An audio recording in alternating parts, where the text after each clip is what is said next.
নামাজ না পড়লে কি এমন ক্ষতি হবে?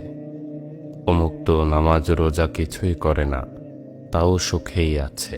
এত ইবাদত করে কি হবে? যারা ইবাদত করে না তারাই তো ক্যারিয়ারে পড়াশোনায় সফল হচ্ছে। এ ধরনের কথা প্রায়ই শুনতে পাই। ইবাদতের পুরস্কার বা শাস্তিকে অনেকেই কেবল পার্থিব বস্তুগত লাভ ক্ষতি দিয়ে মাপতে চায়, কিন্তু ইবাদতের সবচেয়ে বড় পুরস্কার তো পার্থিব সবকিছুর ঊর্ধ্বে। না, আমি আখিরাতের পুরস্কারের কথা বলছি না। জাহান্নাম থেকে রক্ষা, জান্নাতের আশ্রয় তো আছেই। দুনিয়ার বুকে ইবাদতের পুরস্কারের কথা বলছি। নিয়ামত বৃদ্ধি, রিজিকে বারাকা এসবও নয়।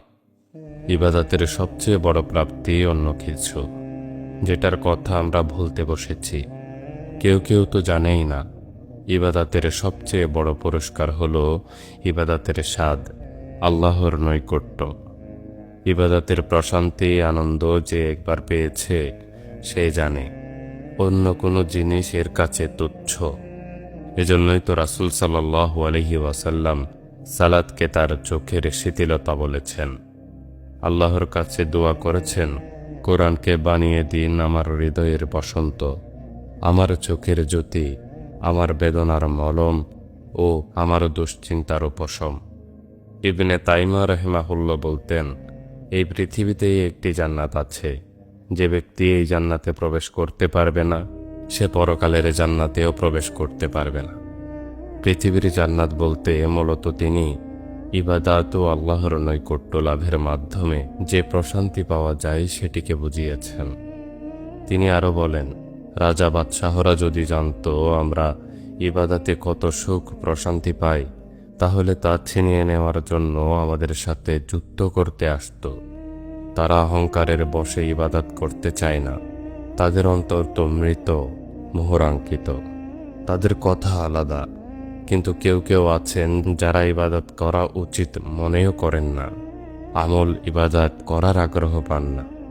আবার যারা নিয়মিত আমল করার চেষ্টা করি, তারাও কখনো কখনো দুঃখ প্রকাশ করি, ইবাদতের আগ্রহ পায় না, ইবাদত করে তৃপ্তি পায় না।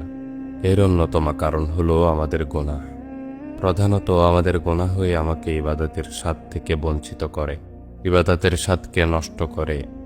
গুনাহ ইবাদতকে তৃপ্তি লাভের পথে বাধা হয়ে দাঁড়ায়। শুধু তাই নয়, গুনাহ মানুষকে আমল ইবাদত থেকে দূরে সরে নিয়ে যায়। ওয়াহাইব ইবনে আল ওয়ার্দ আল মাক্কি একজন তাবেঈ।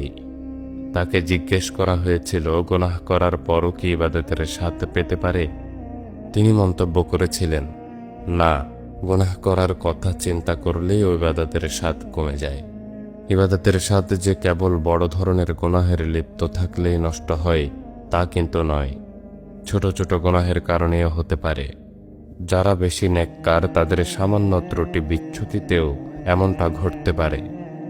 যেই ত্রুটিটা হয়তো অন্য লোকদের জন্য কোনো ইস্যুই না, আল্লাহর নৈকট্য প্রাপ্ত বান্দা সেই একই কাজ করলে বড় ধরনের নেতিবাচক কিছুর সম্মুখীন হতে পারেন।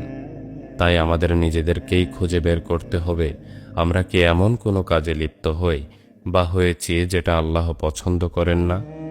তারপর সেই কাজ থেকে বিরত থাকতে হবে, তাওবা করতে হবে।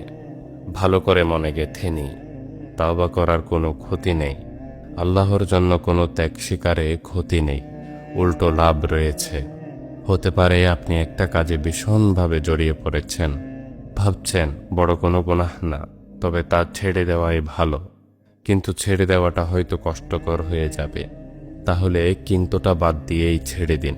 বিশ্বাস করুন, এর কয়েক গুণ বেশি আল্লাহ তাআলা আপনাকে দিবেন কোনো না কোনোভাবে। আর ইবাদতের আনন্দটা তো নগদ উপহার।